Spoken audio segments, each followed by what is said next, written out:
So we'll finish 7 and go into 8 today, so it goes really fast. There's a lot of memorization, so for those of you that like memorization, we're going to talk about ends on the periodic table. So if you understand why, then it will help you remember. So that's what we're going to talk about the periodic table, okay, and the bonds that the electrons undergo. So now that we understand configurations, we can talk about some additional things. So let's start with the periodic table. And who is the first person that we give credit to for putting together the periodic table? Mendeleev, that's right. And do you guys remember how he organized it? This is one of his early periodic tables. Okay, he organized it. If we lined up all the elements and grouped them in columns, that's how he organized it. Now, he lined up all the elements by its atomic mass, okay, the weight. And then he groups them in columns. Now, why are you going to group them in columns? Similar. The similar properties like alkaline. Very good. Very good. Similar. You guys remember that? Similar properties, similar chemical and physical properties, right? So that's why they're in a column, similar chemical and physical properties. And so Mendeleev did that. But he was so sure of those similar chemical and physical properties, and he put them in order of the atomic weight, that he left blank spots.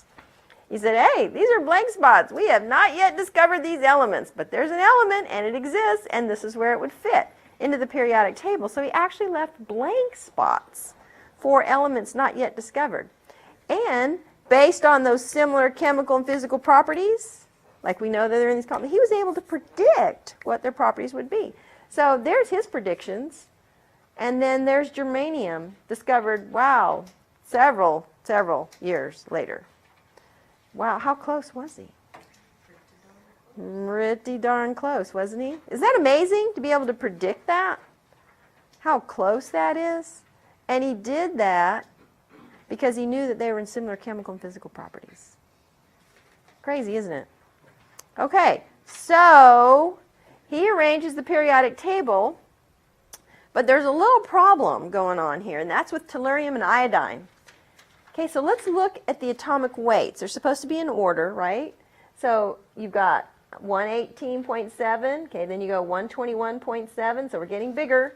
127.6, okay, it's increasing order. 126.9, we're going down. And then back up to 131.3. So everybody was saying, hey, Mendeleev, you got to switch those. You got those in the wrong order because you're going by increasing atomic weight, so you want to switch those. Iodine should be over here and tellurium over here. And Mendeleev says, oh, no, that's not going to happen. Okay, he's going to keep iodine over here. So why would Mendeleev keep iodine over here and not switch them? Perfect, because of the similar chemical and physical properties, right? Iodine acts like all the other halogens. So it's going to stay in this column. Now, he couldn't explain why it did that. He was thinking, well, maybe, you know, the atomic weights are wrong. But they weren't wrong. So it was kind of a little bit of a mystery, a little bit of a problem there until somebody else comes along. And that's Moseley.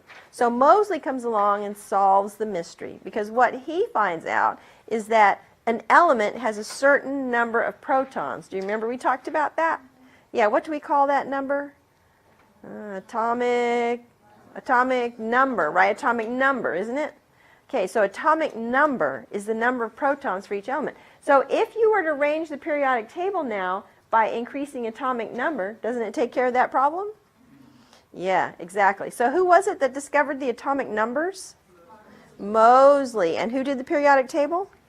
Mendeleev. Okay, very good. And so that's how the periodic table is arranged for us. Now, we said, oh, each column has similar chemical and physical properties.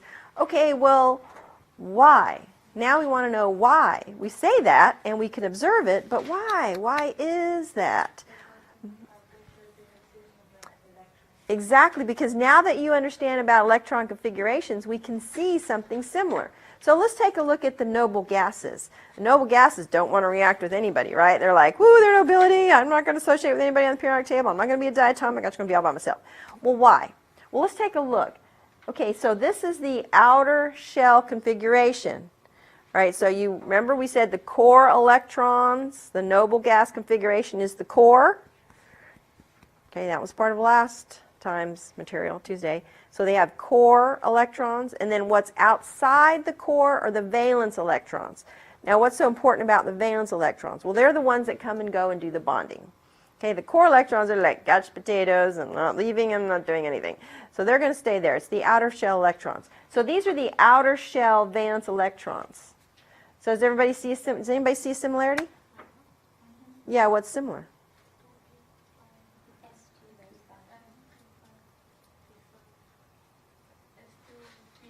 Yeah, that's right. What did we skip to that? I think we skipped one. We were looking at, yeah, the halogens, right? There we go. Okay, so noble gases. All right, so do we see something similar here? What's going on with the noble gases? They all have S2 and P6. Well, isn't that a full subshell? Yeah, you can't hold any more electrons in the S than 2, and you can't hold any more than in the P than 6. So those are full S and P subshells. So that's why it behaves the same, because, hey, we're full. We don't want to take on electrons, and we don't want to give away electrons. So that's why they all have similar properties, because they all have the same kind of configurations. There's 4S, 4P, 5S2, 5P6, so on. Except for helium. Now, helium only has the S subshell. We know that, right? Okay, we don't have any P there. So these all have a full shell. So that's how come they behave similarly. All right, well, let's take a look at another one. And that is the alkali metals. Do you see a similarity with the alkali metals? Yeah, they all have what? One outer shell valence electron. Does everybody see that? One outer shell valence electron. Exactly. Okay, and then what about the halogens? What similarity do you see here? S2P5. So how many valence electrons is that? S2, and 2P5, yeah? So that makes 7. Does everybody know that? 7 valence electrons. So what's the group number? 7. So you know that our group numbers tell us the number of valence electrons, right? The A, the main group elements. Okay, so that is in group 7A, so we have 7 valence electrons, and that's the configuration. So that makes it very, very similar. Now we can talk about these columns, and we can talk about that in this term. For example, for the halogens, I can say NS2 NP5. Do you see how that is? Now what does the N stand for? Any of the what? Those shells, right? Can be a shell 2, shell 3, shell 4, shell, right? Any of the shells. Okay, so this represents group 7A. Okay, so what would this represent? NS1.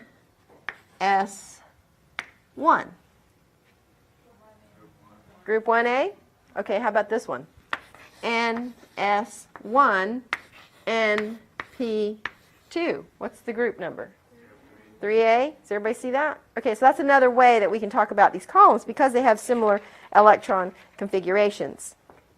All right, so let's look a little bit more closely at these properties. Now, to help us understand these properties, we have to look at what we call the shielding effect. Okay, so remember our heater analogy? It's like saying, okay, here's a heater, and it's like, oh man, it's a really cold day. So you've got a group of people surrounding the heater, right? It's like, oh, so the first group of people, they feel that heater pretty good, don't they? Okay, but what about the next group of people behind them? They don't feel it as much, do they? And the next people behind them? Not even less. And so pretty soon, if you're so far away, you're like, oh, what nucleus? I'm leaving. And you go. All right, so not all electrons feel the pull of the nucleus the same way. And why is that? Well, because the electrons are attracted to the nucleus, right?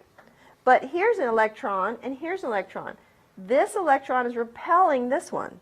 So this outside electron feels the pull of the nucleus, but also the repulsion of the other electrons. So it doesn't feel the nucleus pull in quite the same way. Now, this is called the shielding effect, because the inner electrons shield the nucleus from the outer electrons. And we can actually calculate that. And we're going to calculate that in a very simple form. So we're going to say that the effective Z effective, that's like what is the effective nuclear charge that the outer electrons feel, is equal to, we're going to say Z, which stands for the atomic number, minus S. So Z will stand for atomic number.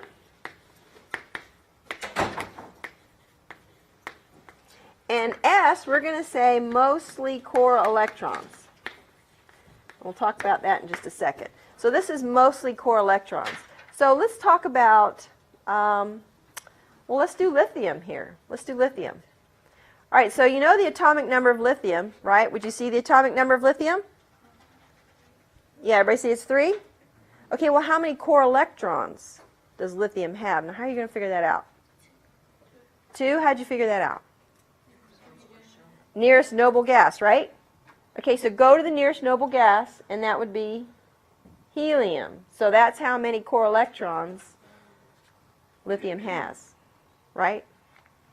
Okay, so that would be 3 minus, we said 2, and that's positive 1. Does everybody see that? That's all we're doing. Okay, let's go again. Let's take a look at another one. Let's look at sodium. All right, so sodium. Look at sodium. What's the atomic number? 11. Okay, so let's put 11 here. Now, can you tell me how many core electrons does sodium have? 10. Everybody see it has 10? Okay, so that would be 11 minus 10, and that is 1. So the outer shell electron fills the nucleus of a plus 1. Okay, so you have to go to the nearest noble gas to get the core electrons. Everybody see that? Okay, so do magnesium now. What would magnesium be? Okay, so what's the core electrons for magnesium? Or the atomic number. Let's go to the atomic number first. Atomic number is what? 12? 12 minus how many core electrons? 10. Does everybody see that? Okay, so that's going to be equal to 2. So that's the effective nuclear charge. Okay, so you do need to remember how to do that. This will not be given to you, right? It's an easy formula, though. Now, let's take a look at magnesium.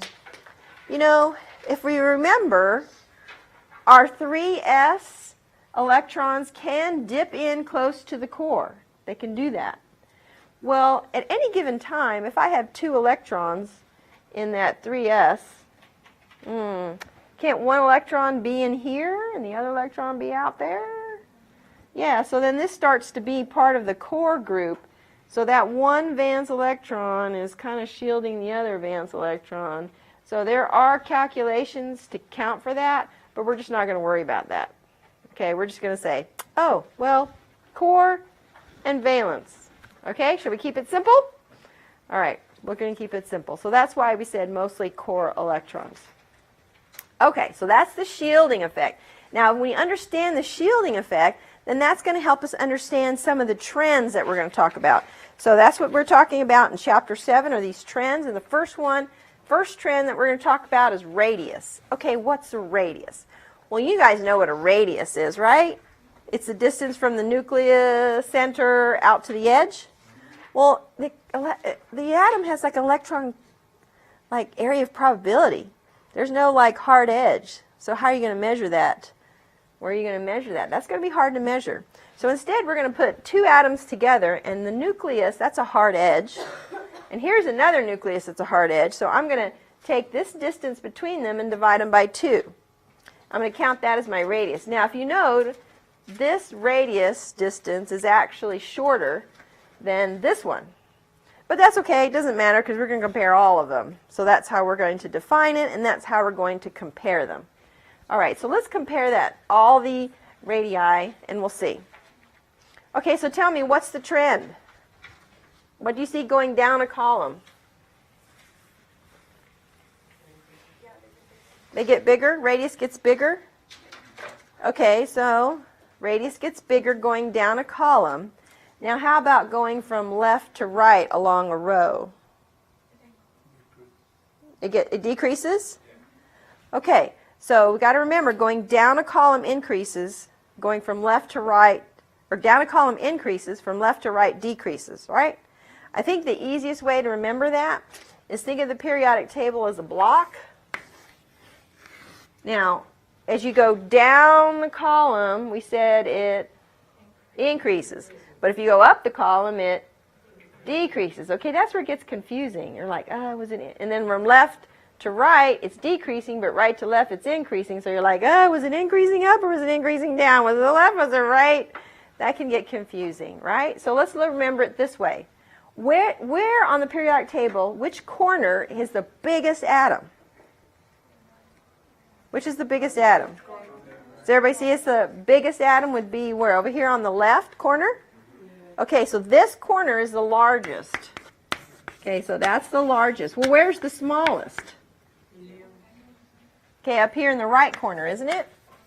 So if you remember it that way, and you make note of it like that, then you can stay straight and keep it straight. So if you had a bunch of atoms here, this one, and this one, could you tell me which one of these was the smallest? Yeah, because why? It's closest to the small corner, right? And this is bigger to the biggest one. Okay, so that's what Chapter 7 is going to be about. You're going to have a bunch of questions that says, hey, which one of these is the smallest size? Another one will say, well, which one of these is the biggest size? Okay? So you'll need to remember the trends in order to answer that. And you have a 50-50 shot, right? Well, this is large or is it small? I don't know. So this is one of those things where you either learn the trends and you do really well on that, or you didn't and you don't. There's no middle ground on this one. Okay, so here we have, this is the trend in size. Now you need to tell me why. Wait, the smaller the atom, the more, the stronger the pull. So it doesn't want to let go of its outer shell. Oh, I like that. Very good. That's right. Very good. How about down a column? More shells. Oh, you guys are so awesome. Boy, we're just nailing this. Very good. Because remember, it gets bigger as we go. And remember, this outer shell electron is farther and farther and farther from nucleus. It's pretty like, soon it's like, what nucleus? Okay. You know, and the size is so large, right? Remember? So we go down a column, we get bigger because of the shell size. Exactly. So that's the reason why it gets larger.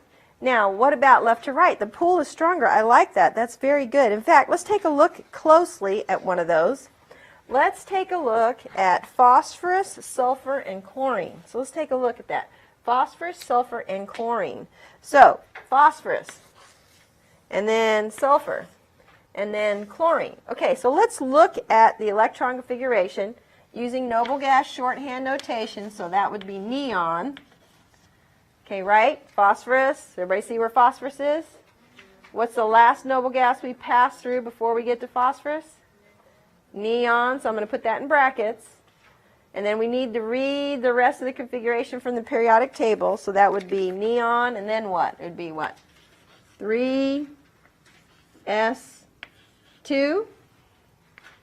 And then count over into the P block. 1, 2, 3. So that would be 3P3. Okay? All right, you remember how we did that? You might need to practice that. That was from Tuesday. Yeah, I can tell some of us are like, what? Yeah, okay, we're going to go back and learn that, right? Yes, we are. Okay. All right, so let's do sulfur. The last noble gas we passed through before we get to sulfur was what? Neon. Okay, and then we count off. So that would be 3s2. And then keep going. 1, 2, 3. Does everybody see 4? 4 in that section. So that would be 3p4, 4 columns, 3p4. Okay, same thing for chlorine. Neon is the last noble gas before we pass through. And again, we're going down the row, and you're just counting it off. So that would be 3s2. And then you keep going over, and that's 1, 2, 3, 4, 5. Okay, so that's 3p5. Does everybody see that? Okay, we need to practice that from Tuesday. Now, let's look at the core electrons. How many core electrons does neon, how many do we have here representing by neon? How many core electrons is that? 10. Okay, so I have 10 core electrons. and then 10 core electrons here, and 10 core electrons here. So they have the same number of core electrons. But now let's talk about the nucleus. How many protons does phosphorus have? It has what? 15. Sulfur? 16. Chlorine? 17. Okay, so let's think about this. The nucleus is getting stronger, doesn't it? Okay, the nucleus is getting stronger. I have the same core electrons. Now, what's happening to the additional electron? Is it going into a bigger shell? No, so we're not getting bigger, more shells, are we? They're all going into the same p orbitals. How many p orbitals are there, by the way? Do you remember? There are 3 p orbitals, and what was the shape? Yeah, that propeller shape, yeah. Okay, so we have 1 going in that direction, 2 going in that direction, and 3 going in that direction, right? 1, 2, 3. Okay, so you remember Hund's rule. Yep, that was Hund's rule that we're talking about where those electrons go. You guys need to get busy from Tuesday. Okay? All right. So we have an electron in each of these. That's the first 3 electrons. 1 electron goes in each p orbital before we start doubling back up. Okay, so I've got 1, 2, 3, and then where's the 4th one go? It goes here. Where's the 5th one goes? It goes there. So we're never increasing in shell or orbitals. It's the same orbitals. That's why it explains why it doesn't get bigger, but it doesn't really explain why we're getting smaller, does it? At least we understand why we're not getting bigger. Okay, so let's go back to this idea to help us understand why it's getting smaller. The nucleus is getting stronger, but I have the same 10 core electrons. Okay, so here's the nucleus, right? You got the same 10 core electrons, but the nucleus is getting stronger. So what happens to these 10 electrons? They get pulled in. They're like, whoa, getting stronger. Okay? All right.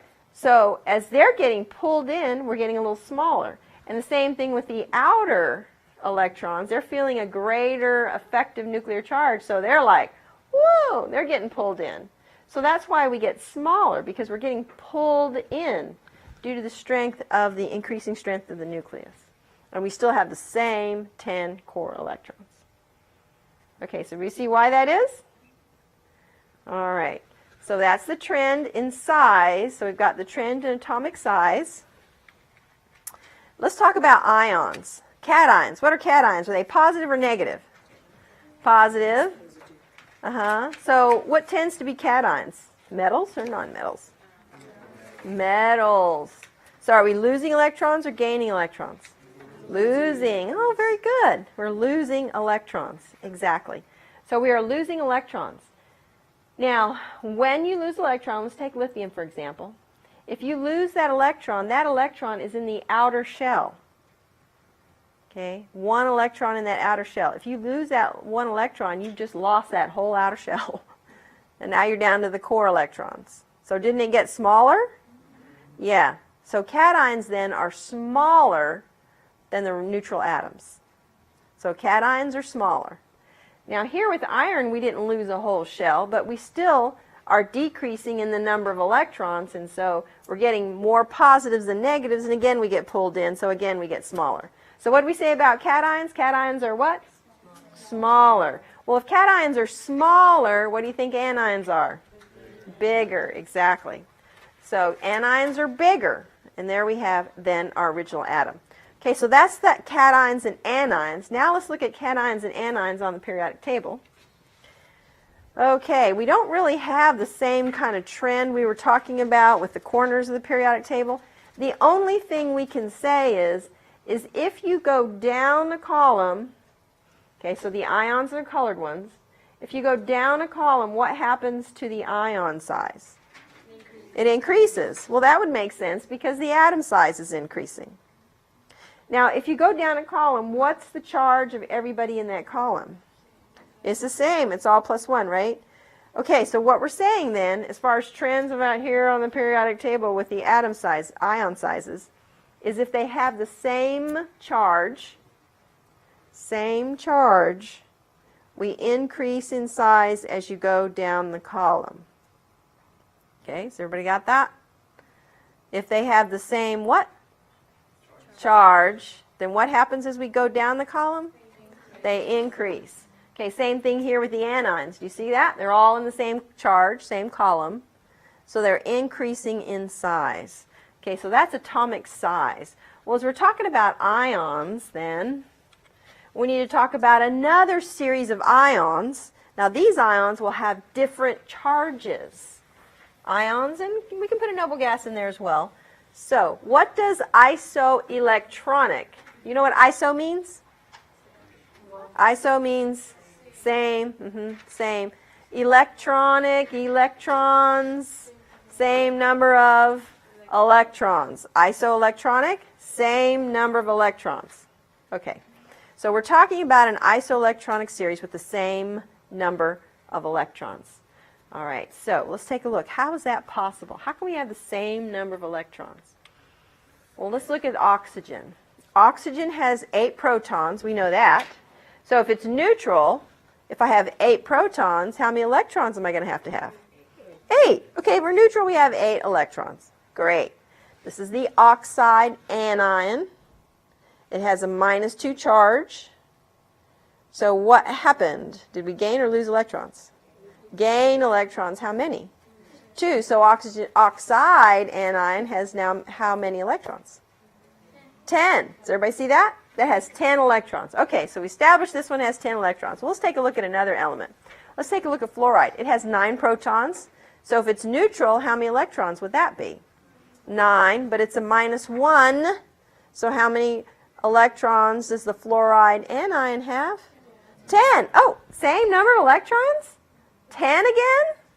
Oh. Is the charge the same, though? No. Okay, 10 electrons, but they have the same number of electrons. Well, here's another one. Now we're going to the cations. We have 11 protons, and it has a +1 charge. So 11 protons means 11 electrons if I was neutral, but if I'm a +1 charge, how many electrons? 10 again, right? I lost 1. So now I have 10 electrons again. And the same thing with magnesium. 12 protons. If it's neutral, we have 12 electrons. But it's a +2. So it has what? 10 again, right? 10 electrons, exactly. And then the very last one, aluminum, same thing. 13 protons means 13 electrons if I'm neutral, but it's a 3+ charge, so I lost 3, so I'm back to how many electrons? 10. So do you see how these all have the same number of electrons? Yeah, this is isoelectronic series. Now, do they have the same charge, though? No, this is different. Okay, so this is the same number of electrons, but not the same charge. All right, so you can recognize an isoelectronic series, right? Good. Can you tell me about the size? Oh, it's decreasing. Decreasing with what? In relation to what? Okay, there's 2 ways I heard that. Very good. The size decreases. There's 2 ways you can look at that. You can look at it as the atomic number is increasing. So atomic number is increasing, more pulling in, think of it that way, then the size decreases. But another way you could look at it is, which did we say was larger, cations or anions? Anions were larger, right? So the anions were the bigger ones. And cations, we said, were smaller. So cations are the smaller ones. So that's another way you could look at that. So you can look at it either way. So pick the one that makes the most sense to you. Okay. The more negative it is, the bigger it is. The more positive it becomes, the smaller it is. Okay, so that's another way to look at the size of the isoelectronic series. Okay, so we can arrange them by size, and we understand about what is an isoelectronic series. So let's put these up here and see if you can tell me, is this an isoelectronic series? Okay, so let's put these up here. We've got sulfide, 2-, calcium, 2+, Potassium, positive.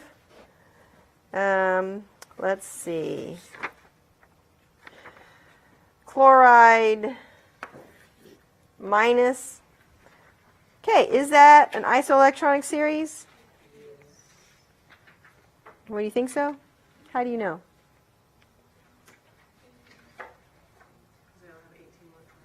Do they all have 18 electrons?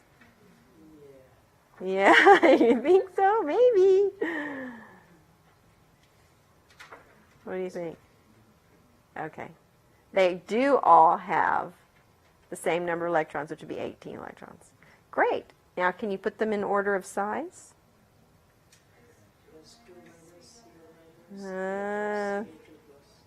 So which way are we going? Are we going by the charge way, or do you guys like the atomic number way? Everybody's like, charge way, is that easier? Okay, so what did we say about if you're going by charge? What did we say? Cations are smaller. Anions are bigger. Okay, so then the order would be what? Okay, now which one's the largest? Let's start with the largest. Okay, S2 minus, then what? Cl minus, then K plus, Ca2 plus. Yay, perfect, awesome. Exactly, that is the correct size. Okay, let's go again, see if you can do another one. All right, so tell me if this is an isoelectronic series or not. Okay, let's put these up here.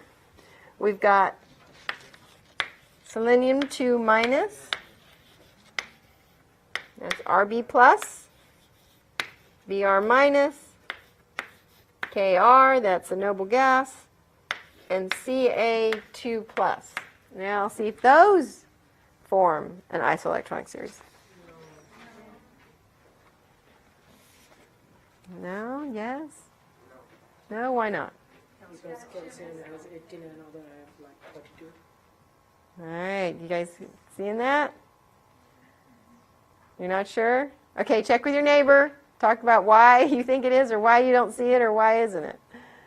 Okay, check with your neighbor.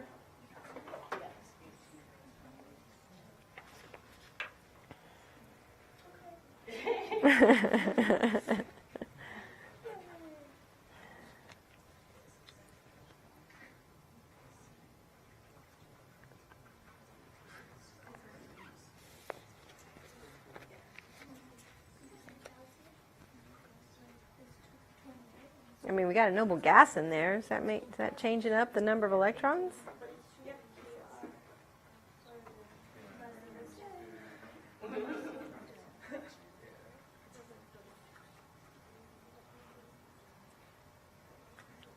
Yeah, so what are we thinking? Okay, so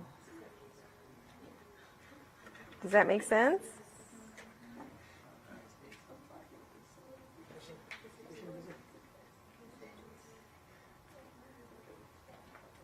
All right, so how many electrons does each one of these have?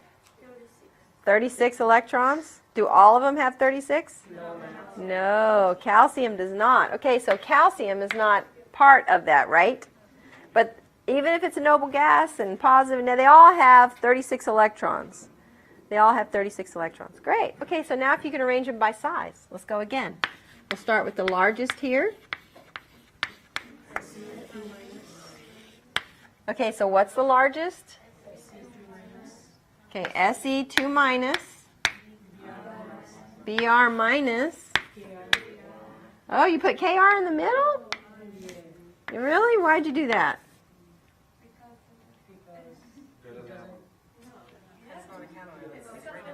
It's just neutral, right? Okay, good. Just checking. All right, then what? Yay! Awesome! So we can do isoelectronic series now? Is everybody comfortable with that? You can recognize it. Now you can arrange it by order of size then, can't you? All right. So how does an isoelectronic series look on the periodic table? It looks like this. Kind of, yeah, it's not on the same row, is it? No, it's not. Okay, so it's not on the same row. You know, the anions are one row, the cations are another. So this is how an isoelectronic series looks if you were to look at it at the periodic table. Now remember, that's different from what we were talking about with the ion sizes going down the column with the same charge. Okay, so ions of the same charge, we arrange them by how they're going down a column. An isoelectronic series, different charges, we arrange them differently. Okay, so that's isoelectronic series. So are we okay with that? Questions about that one? Okay, well, let's talk about the energies associated with making these ions. I mean, we've been talking about these ions, cations and anions.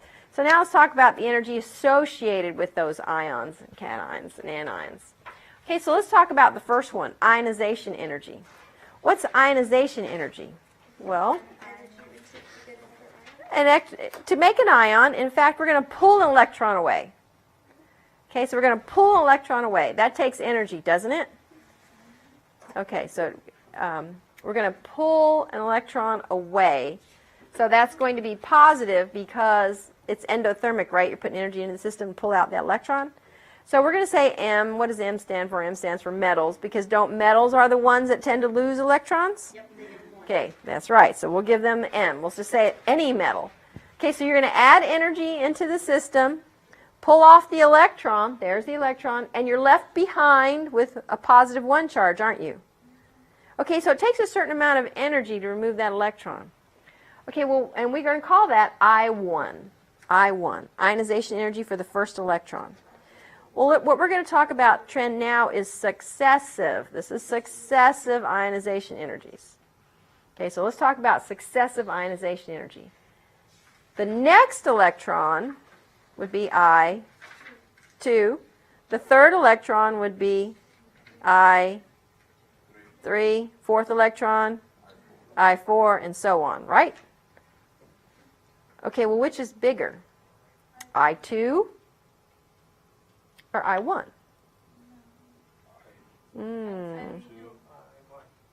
I think I1, I2. I hear some I1, some I2s. Which one do you think is bigger? Which one is going to have to put more energy to get the electron off? I2? Why? Why are you saying I2? Okay, so you're saying it takes more energy to remove an electron from a positive cation than it is a neutral atom, right? Well, neutral atom, I can take an electron away. Okay, but this is now positive. So that means it's like I'm holding a little tighter those electrons. So now you want to try and get another one off? Okay, that's going to be even harder, right? And the third one, it gets harder still. So with successive ionization energies, the ionization energies continually increase. Okay, so with successive ionization energies, the energies continually increase. All right, so let's graph that. Yay, graph it. So let's graph the ionization energies. So we'll start with magnesium here, and we're going to remove 1 electron. So this is removing 1 electron. There it is. Okay, so now let's remove the second electron. See where that happens. There goes the second one. Now let's do the third one. Whoa, okay, that just shoots off the chart. What is the difference between electrons 1 and 2 and that third one? Ah, it had the complete shell, right? Did we see that? Because if we look at this, doesn't magnesium have 2 outer shell electrons? So it's easy to get rid of the outer shell electrons. Well, isn't that what we say? The outer shell electrons are the ones that do the bonding and the coming and the going. Core electrons stay home because it's too hard to remove them. So exactly, that third electron was in the core, wasn't it? Very hard to pull that third electron off. Okay, does everybody see the difference? So ionization energies, what we're saying is ionization energies successive ionization energies keep increasing, but if you get to the core, it's like big jump. Very hard to get core electrons off. So let's take a look at it again. This time let's look at it this way. Okay, there's sodium. So yes, the ionization energies do keep increasing. That's true. But do you see where we're going to take a jump A big jump. Does everybody see that? Okay, so do you see where those are going, they continually increase, that's true, but do you see how those are the core electrons? They're harder substantially to get off, aren't they? Does it take much to get that first electron off? No. So that's a valence electron. So for sodium, how many valence electrons do we have? 1. And the rest of those are what kind of electrons? Core. Okay, well look at magnesium. Do you see where we take a really big jump into the big numbers? Yeah, does everybody see that? Where would we, which ionization energy is the one where we start to do the big numbers? I3. So is I3 a valence or is I3 core? I3 is core. So magnesium has 2 valence electrons. What is the group number for magnesium? 2A, right? Does everybody remember that? 2 valence electrons is 2A? Okay, good. And then for silicon, do you see where we take the big jump into the big numbers? Yeah, after I4. So is I4 core or valence? I4 is valence. So the one that's core is 5. Okay, so that's 4 valence electrons, group 4A. Okay, now take a look at sulfur. Yeah, I7. So I7 is the core. And then for chlorine, they just continually keep increasing. We don't really see a big jump into the big numbers. All right, now these ionization energies are measured in kilojoules per mole. Okay, they're positive. These are the ionization energies. So you know successive ionization energies keep increasing, and then when we get to the core, the numbers really get big. So here we go again. This time I want you to look at those. I want you to decide what is the group number for each of those.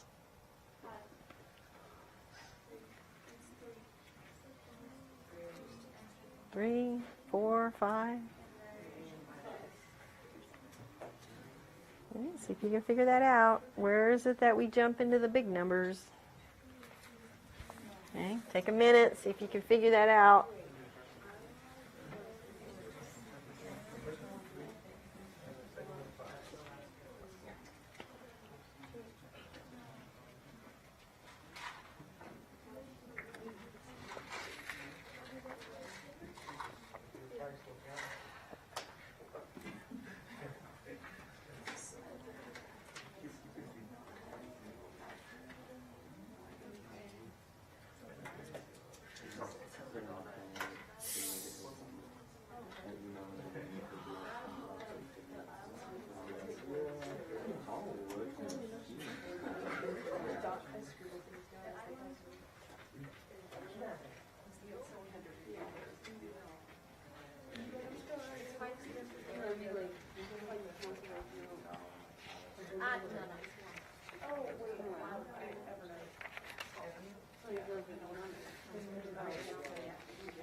Where's the jump into the bigger numbers?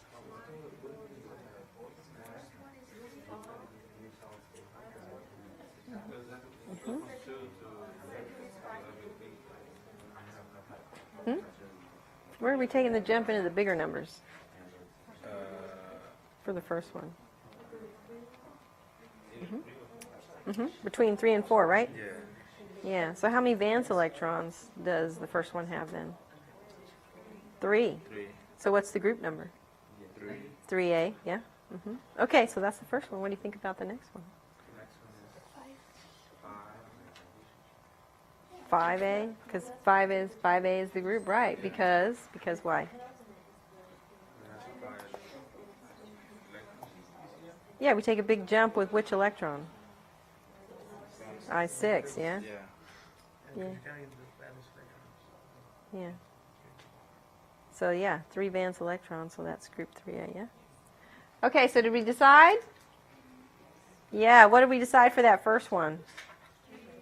3A, because where's the jump? I mean, where are the core electrons? Okay, so those are the core electrons?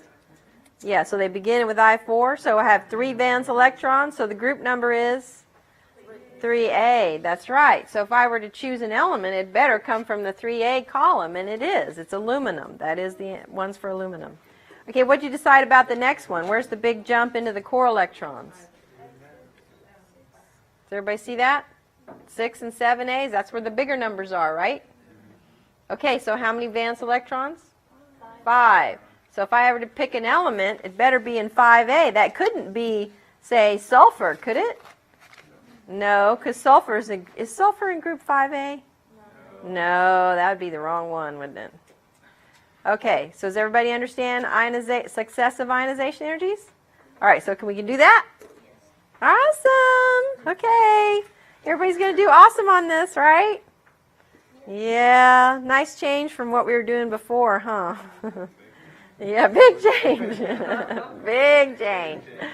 Yeah, big change. This is how we go from now on, like this kind of stuff. Okay. You're like, whoo, so glad we got through that other stuff. All right, so that's successive ionization energies. Okay, well now let's compare just the first ionizations for everybody, just the first ionizations for the main group elements. So let's just do the first ionization energies. Okay, what can you tell me about the trend? What's going on here? Let's see. What are we doing down a column? We're decreasing. Okay, and what are we doing about from left to right? Increasing. Okay, so if we're going to put this up on our periodic table block, okay, so here's our block. Which corner is the smallest then? Bottom left. Okay, so bottom left, that's the smallest. And this is first ionization energy, so that's I1. Okay, now which corner is the biggest? Top right. Okay, that's the biggest. Great. Now, let's talk about why is it going down as you go down a column. Why is the ionization energy decreasing as you go down a column? Ooh, because they get bigger, right? Because they're getting further, right? Exactly. Oh, you guys just know this stuff? Man, you are just whipping this out. Right, because remember, as the atom gets bigger and bigger and bigger, what's happening to the electrons? Well, they're like, hey, I'm getting further and further from the nucleus, right? So pretty soon you're like, oh, I'm just leaving. You know. Okay, so then we lose an electron, right? So it's easier to lose an electron if we go down the column and get bigger and bigger and bigger, right? Okay, awesome. So you see how those two trends kind of tie together? Okay. Ooh, but what about left to right? Whew. Now let's see. On the left side of the periodic table, do we have the metals or the non-metals? Metals. What do metals tend to do? Lose. And on the right side of the periodic table, what do we have? Non-metals. So what do you think about that? Why do you think a non-metal wants to lose or gain electrons? Gain. So as we go from left to right, it's harder and harder to get an electron off, right? Yeah. And what about the noble gases? Do you think they want to give up their electron? Heck no. Okay, so that's like saying that, all right, so here's an electron. Okay, so it's like saying this is electron. Okay, so Francisca, why don't you hold this one? So I'm going to be a metal and she's going to take it from me. Okay, she can have it. All right, now what if I'm a non-metal and she wants to take it from me? No, you can't have it. It's mine. I really want it. So it's a lot harder, right? Okay. Okay. All right, so do we understand the trend in first ionization energies if we were to pick that? Okay.